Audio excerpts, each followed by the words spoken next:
senhora também vive essa experiência na sua escola, né? Sim. O que eu achei interessante no vídeo foi exatamente isso, mostrar que é possível. Aliás, eu acho que esse é o papel do professor, mostrar que é possível, de alguma maneira. E, nesse sentido, é muito significativa, para mim, a fala do pai, quando ele diz que a escola ideal é aquela na qual todos caminham juntos, diretores, pais, professores, alunos, técnicos. E eu vivo isso de alguma maneira na minha escola, mas o que me parece, de um modo geral, é que, apesar dessas experiências todas bem-sucedidas, que a gente tem acesso, como essa da escola Loren Rios, ainda há uma resistência muito grande por parte de muitas escolas. E o que a senhora achou da experiência da escola de Araxá? Foi mostrado. Uma experiência extremamente positiva e que, volto a dizer, mostra que é possível. Agora, é possível como? Dadas as condições.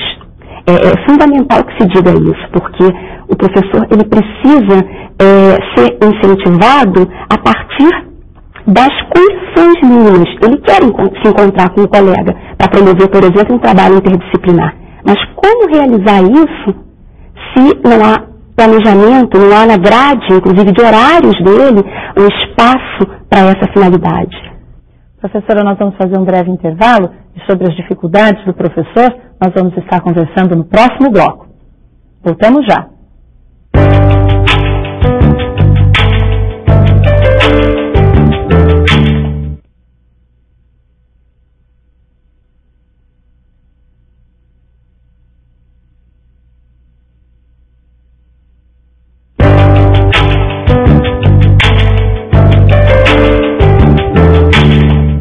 Estamos de volta com o Fazendo Escola e hoje a nossa conversa é sobre o papel do professor.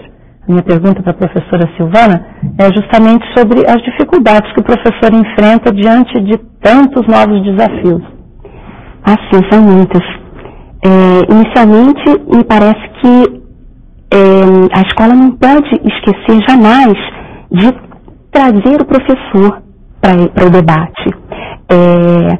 Não pensar o projeto pedagógico, que é um projeto político-pedagógico, ela tem que inserir o professor na confecção desse projeto, porque não pode haver erro maior do que querer que se coloque em prática alguma coisa da qual não se participou, de cuja construção não se participou. Então, o professor, muitas vezes, ele se sente ele não se sente parte porque não foi convidado a construir aquilo conjuntamente. Essa eu acho que me parece a dificuldade principal, de você vestir a camisa, de você efetivamente não ser convidado a participar. Agora, me parece que isso também é uma queda de braço. O professor deve procurar também brigar por esse seu espaço. E deve procurar se informar também sobre o que é a proposta, né? Sem dúvida. Nesse sentido, por exemplo, né, é importante que ele saiba que a gestão democrática, ela consta da lei, né? A LDB, nesse sentido, ela é um avanço, me parece. Ela é um avanço, a LDB de 96, à medida em que ela coloca claramente como um princípio da educação nacional a gestão democrática. Agora, há que se pensar que gestão democrática, porque a LDB também deixa um pouco em aberto essa interpretação, de modo que vai caber à escola construir uma visão mais conservadora ou mais aberta. Professora Luísa, quer acrescentar alguma? Quero sim, muito interessante, bem lembrada, porque existem caminhos e caminhos, né? E uma visão interessante de fato, efetivamente, ouvir os professores, né? Promover toda uma escuta, toda uma identificação do que se pensa, como representam os jovens, por exemplo, né? Você vai trabalhar com o jovem, com a criança, como ele entende, como ele vê a criança, como ele vê o jovem, e aí a gente está falando de um outro tempo e uma outra escola, né? Então nós temos assim, eu quero destacar as duas possibilidades, né? Nós temos uma gestão, uma direção que chega com um projeto pronto, apresenta aos professores e diz assim: olha, esse é o nosso projeto, sim, eu apresentei, eu trouxe os professores, todos estão cientes e tal. E o outro caminho é essa construção conjunta, como a Silvana estava dizendo, né? Que parte desde ouvir o que se pensa sobre a sua área, sobre o seu papel e sobre a escola como um todo, né? Como é que eu vejo a escola? Que escola eu desejo, né? E que aluno eu desejo? É isso. E o professor não pode parar de estudar, né, professora Petrolina? Não, ele não pode parar de estudar e ele não é, como já foi insistido anteriormente, eu gostaria de retomar, unicamente um executor de políticas de sistemas de ensino, seja o Ministério da Educação, as secretarias estaduais ou municipais, muito menos de um plano pedagógico que ele não ajudou a conceber. Porque estudar por estudar não tem sentido. Então ele vai estudar justamente na medida do compromisso e do projeto que ele ajudou a construir, vai ajudar a executar e vai ajudar a avaliar.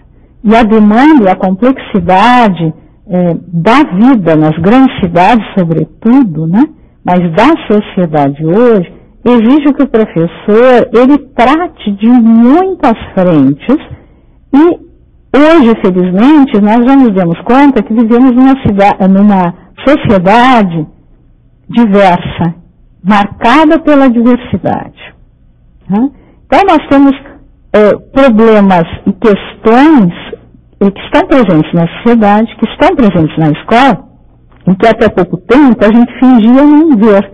Tratava as questões pedagógicas escolares uniformemente, sem se dar conta, ou até se dar conta não é a melhor forma de dizer, sem levar em conta esta diversidade, que é étnico-racial, que é de gênero, que é de classe social, não é? Que é de dificuldades de aprendizagem, que é de deficiência visível ou não. Não é? Essas questões todas, o professor hoje tem que se ocupar desta diversidade. O professor tem que estar atento à educação da sexualidade. Não é? E quando diz isso, está querendo dizer o quê? O professor tem que ter presente que ele tem meninos e meninas, ou jovens, não é, moças e rapazes, ou mesmo adultos, como no EJA, que recebem uma educação muito anterior à própria escola e que está ali presente. Tem que fazer um diagnóstico. Tem que fazer um diagnóstico juntamente com seus alunos e com seus colegas. Então, não é somente os professores se reunirem e estudarem as matérias desvinculadas daquele mundo concreto que eles estão vivendo, juntamente com seus alunos. E para não ser um mero executor, e quando eu digo mero, eu não estou desvalorizando o nosso papel de executores de políticas, longe disso. Só estou querendo dizer que nós precisamos, por exemplo, e a Silvana fez muito bem quando trouxe o texto da Lei de Diretrizes e Bases aqui. A Lei de Diretrizes e Bases, os pareceres dos conselhos de educação, nós não temos que, de ouvido, saber o seu conteúdo. Nós, professores, temos que lê-los, analisá-los, criticá-los e decidir se em conjunto, no conjunto da escola, e isto é projeto pedagógico, isso é projeto de escola, como vamos implantar, ou o que podemos ou o que não podemos, temos que fazer a crítica. E isso é fundamental. Não se pode falar em gestão democrática se os professores não tiverem acesso a todos os textos legais, às políticas de governo, e eles manuseiem, leiam e decidam em conjunto, claro. Não é uma briga de um mais forte ou do mais fraco. Não, vamos negociar. O que nós fazemos e o que dentro desta realidade, dessa imensidão de apelos e essa imensidão que é o Brasil de realidade, uma diversidade, né, imensa. Professora Silvana, a senhora na sua escola, quais as dificuldades que a senhora enfrentou para implantar o projeto político-pedagógico? Inicialmente essa dificuldade da participação, da pouca participação. Nós, professores? Não, nós gostaríamos de participar muito mais, nós todos, professores. Houve, de alguma maneira, isso, aqui as colegas se referiram muito bem, que é trazer-se, de alguma maneira, uma proposta pronta. Não digo pronta, mas quase. E o que acontece é que o professor não veste a camisa, porque ele não se sente parte de. Agora, eu queria ressaltar também uma questão interessante, que é claro que há a necessidade de se passar pela capacitação, pela atualização do professor, mas o professor, ele tem práticas muito interessantes, ele tem muita coisa para dizer. E muitas vezes ele nem sabe que ele está dentro do projeto. Muitas vezes ele não sabe nem que ele já faz aquilo. Muitas vezes ele sabe, e não tem espaço para colocar isso. Então, o que eu queria dizer é que eu acho que qualquer projeto político-pedagógico, qualquer projeto de escola, tem que ser construído a partir da bagagem do professor. Né? Já dizia Paulo Freire, né, que a aprendizagem é muito mais eficiente quando ela respeita o conhecimento prévio do aprendiz. E nesse caso somos todos aprendizes, né? Guimarães Rosa que fala, né? Isso. Enfim, então o professor, ele tem um conhecimento prévio que tem que ser levado em consideração na hora de se construir esse projeto de escola. E tem que ser aproveitado, né, professora? Tem que ser aproveitado. Sem dúvida. Ouvindo a Petronila e a Silvana agora, eu estava pensando, esse é um dos grandes desafios do professor hoje.